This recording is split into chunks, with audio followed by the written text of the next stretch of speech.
Iran যুক্তরাষ্ট্র উত্তেজনার পারদ চড়ছে নাকি নামছে, এই মুহূর্তে সেই প্রশ্নের উত্তর দেয়া একটু কঠিন। কারণ ইরান যেমন যুক্তরাষ্ট্রকে শাসাচ্ছে, তেমন আবার সমঝোতার কথাও বলছে। যুক্তরাষ্ট্রও সে কথাই বলছে। ইরানের জন্য আলোচনার টেবিল খোলা রেখেই হামলার হুমকি দিয়ে রেখেছে। এবার ইরানের পররাষ্ট্রমন্ত্রী আব্বাস আরাকচি যুক্তরাষ্ট্রের সাথে যুদ্ধের সম্ভাবনা উড়িয়ে দিয়েছেন।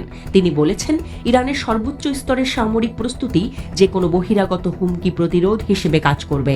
তেহরান সামরিক সংঘর্ষ সহ যে কোনো পরিস্থিতির জন্য সম্পূর্ণ প্রস্তুত। আরাকচি জানিয়েছেন, সশস্ত্র বাহিনী, জরুরি প্রতিক্রিয়া ইউনিট, সরকার এবং জনগণ সবাই উচ্চ সতর্ক অবস্থায় রয়েছে।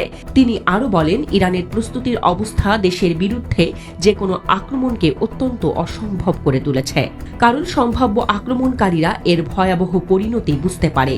নিজেদের সামরিক শক্তির প্রস্তুতির কথা জানিয়েই আরাকচি বলেছেন, আমি নিশ্চিত কোনো যুদ্ধ হবে না, কারণ আমরা এই ধরনের পরিস্থিতির জন্য সম্পূর্ণ প্রস্তুত। আরাকচি ফের জানিয়েছেন, ইরান বর্তমানে সর্বোচ্চ চাপ প্রচারণার অধীনে যুক্তরাষ্ট্রের সাথে সরাসরি আলোচনায় অংশ নেবে না। তার ভাষায়, আমাদের নীতি পরিষ্কার, হুমকি এবং নিষেধাজ্ঞার অধীনে ওয়াশিংটনের সাথে সরাসরি কোনো আলোচনা নয়। যদি তাদের দৃষ্টিভঙ্গিতে মৌলিক পরিবর্তন না আসে, তবে ইরানের অবস্থানেও কোনো পরিবর্তন হবে না। তিনি আরও বলেন, ইরান কূটনীতির সম্ভাবনা উড়িয়ে দিচ্ছে না, তবে যুক্তরাষ্ট্রও যদি চাপ প্রয়োগের কৌশল পরিত্যাগ না করে, তাহলে সরাসরি আলোচনার সুযোগ থাকবে না। পরোক্ষ সংলাপের দরজা খোলা রাখা সত্ত্বেও আমরা আমাদের জাতীয় স্বার্থ রক্ষাকারী কোনো সুযোগ হাতছাড়া করব না। এই মাসেই মার্কিন প্রেসিডেন্ট ডোনাল্ড ট্রাম্পের কাছ থেকে চিঠি পেয়েছে ইরান, যেখানে নতুন আলোচনার জন্য ইরানকে 2 মাস সময় বেঁধে দেওয়া হয়েছে। এই সময় আলোচনার টেবিলে না বসলে সামরিক পদক্ষেপের হুমকিও দিয়েছেন ট্রাম্প।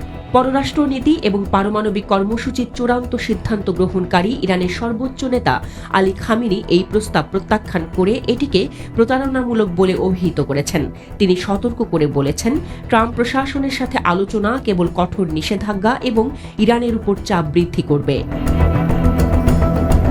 সম্প্রতি যুক্তরাষ্ট্র ইরানের পরমাণু কর্মসূচির পুরোপুরি বিলুপ্তি চায় বলে জানিয়েছেন হোয়াইট হাউসের জাতীয় নিরাপত্তা উপদেষ্টা মাইক ওয়ালস। ইরানকে কড়া হুঁশিয়ারি দিয়ে তিনি বলেন, এটি ছেড়ে দাও, না হলে পরিণতি ভোগ করতে হবে। সিবিএস নিউজের ফেস দ্য নেশন অনুষ্ঠানে ওয়ালস বলেন, হ্যাঁ, সম্পূর্ণ বিলুপ্তি।